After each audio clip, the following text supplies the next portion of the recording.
So this story I called "How Ted Nordhaus Would Like to Boil a Frog," and so Breakthrough Institute's Ted Nordhaus, which is not identical with but related to the Nobel Prize winner William Nordhaus, published an article recently called "Climate Change Requires Big Solutions, but Baby Steps Are the Only Way to Go." And he points out that carbon pricing policies like CO2 taxes and so on, they are really hard sells.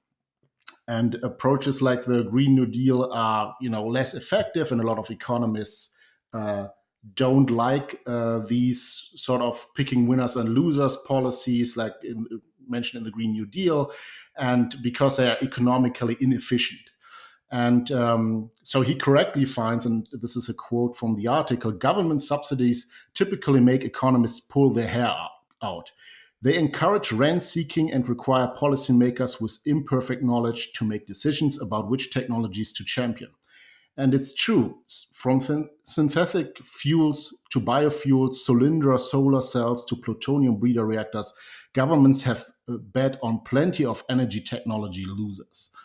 So in many economists' minds, something like a carbon tax, a price per ton of CO2 emissions, um, is sort of the ideal thing because it's technologically neutral. It doesn't say how you save the CO2; it just puts either a cap on it or a price on it, and then private companies and individuals are free to choose their pathways to how they want to decrease their CO2 emissions. And so when you do something like a tax, though, you will quickly run into resistance.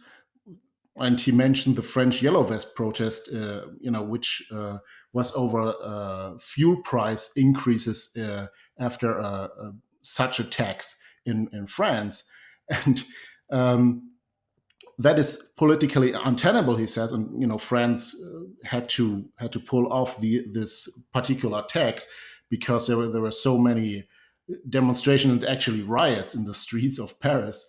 And this is politically untenable because it makes visible the actual cost of such policy, right? That's his argument. And on the other hand, he says like climate denial, sort of the Republican position, is not viable either. So we need some progress. We need to do some climate policy. The question now to Ted Nordhaus is how to do this, how to boil the frog, right? And so here's another quote from Ted Nordhaus. Um, Beyond the efficacy of those investments, the fact that they obscure the cost of climate mitigation policies is a political feature, not a bug. Pricing carbon is hard because it demands that people pay today to avoid uncertain climate impacts far off into the future. Because public subsidies are usually paid for with general tax revenue, they work in exactly the opposite manner, promising tangible benefits, better air quality, new jobs, perhaps even new industries today, while burying the cost in much larger government budgets.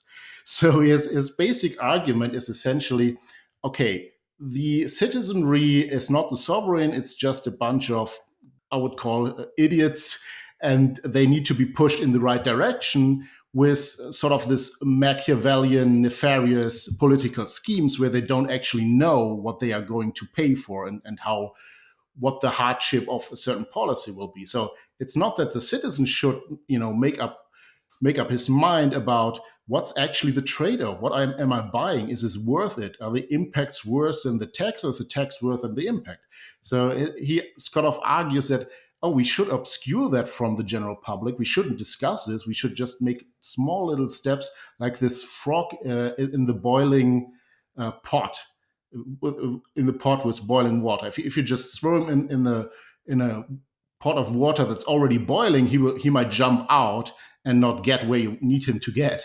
But if you just put him in a pot with cold water and then put the stove up and boil him slowly, that will do the trick, right? And I find this very, very disturbing, actually. Let me just read another quote from him.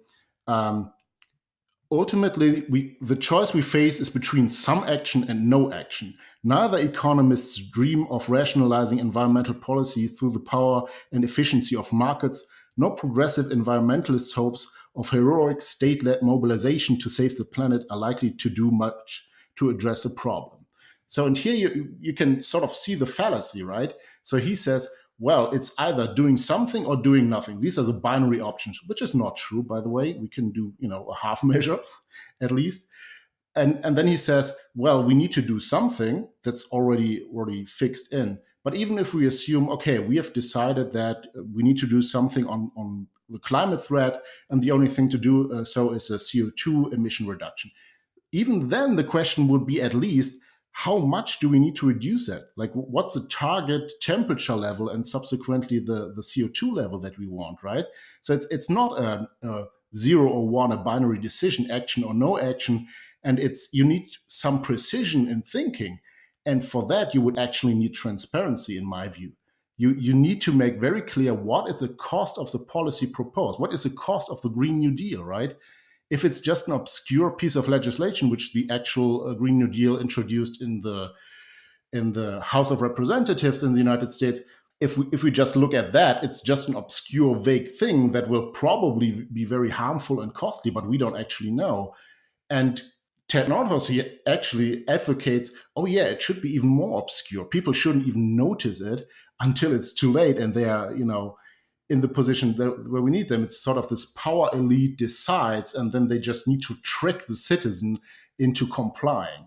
And I find this very, very disturbing, actually. I think what we do need is clarity and not obfuscation of issues like this. Yeah, I mean, this is really outrageous. Particularly, so I think the only plausible argument for a carbon tax is something like, oh, it makes the cost visible, so at least we can decide, hey, is it worth it? Except that the carbon tax doesn't do it, right? Because first of all, they start always with a phony price. I mean, Germany at least had the decency to start with a phony price on the high side of what you usually see, or at least in as we discussed in the story you mentioned. Usually it's, here's our $15 or $35 carbon tax. So it starts with a phony price. And then, as we talked about in previous episodes, it's leaving out the cost and misproduction, right? Because what inevitably happens is that people will not use, they're using less energy, and you are missing out on all of the wealth and jobs that would be created if you did not have the tax, because people are forced to use more expensive forms of energy. And then it's also, you're not counting all the foregone consumption, right?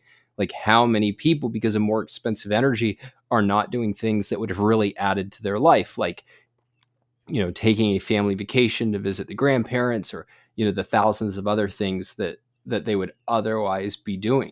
And so the idea that, well, that, like, look, people are rejecting a carbon tax when it has these phony prices that still hide most of its costs. And we still think that that is too open and honest about the cost of our carbon policy. So we're going to hide them even further.